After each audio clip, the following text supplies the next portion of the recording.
Hey, young historians, Mr. Moran here to introduce to you the War of 1812. Very excited about this because this is our first history unit, getting right into it. And the War of 1812, it's one of those wars that a lot of Americans just don't know a lot about.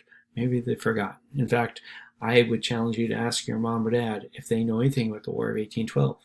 And odds are, a lot of Americans don't, but that's okay. That's why you're here, so you can learn about the War of 1812. In the War of 1812, like I said, it's forgotten, but its impact still affects us today. For instance, the Star-Spangled Banner was inspired and written because of a battle, or from a battle from the War of 1812. The British burned the White House, the Capitol building, and nearly all the government buildings in Washington, D.C. In fact, if you're lucky enough, and I've been lucky enough, I went on a tour of the White House, and there's parts of the White House where they deliberately left the burn marks so people can always remember that the White House was one time completely demolished.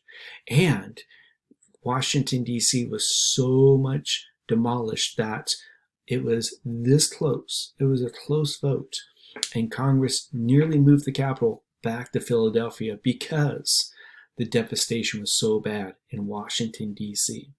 And because of the War of 1812, the U.S. gained complete control of the Mississippi River. And I know from our perspective, we're like, well, no, duh, we control the Mississippi River. It wasn't clear until the War of 1812. It was a struggle between the United States, Great Britain, Spain, and France. And the U.S. is finally recognized as an emerging, powerful nation in the world after the War of 1812. And also, there's an upstart American general. His name is Andrew Jackson, and because of the War of 1812, he becomes a national hero. Also, some historians call this war the Second Revolutionary War or the Second War of Independence. But no matter how you see it, it definitely was a rematch between the strong, powerful British Army and Navy and those upstart youngsters from the United States. First, I have a great video for you to watch, which will give you the high and low points of this forgotten war.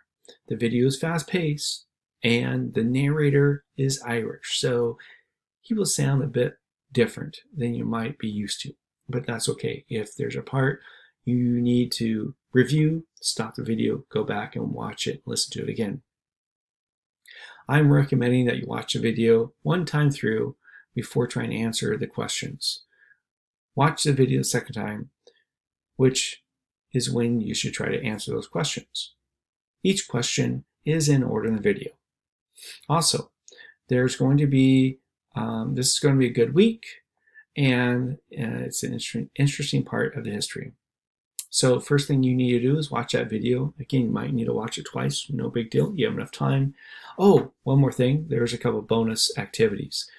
There's one bonus activity that involves some Legos, and then another bonus activity that involves an interaction where you pretend to vote for or against the war with Great Britain. And then also answer the questions on the quiz. Now, it says a quiz, it's not a real quiz. Just think of it as an aside, okay? So if you have any questions, please feel free to contact me or ask your teachers, and we'll help you out. Thanks, and have an awesome day, young historians.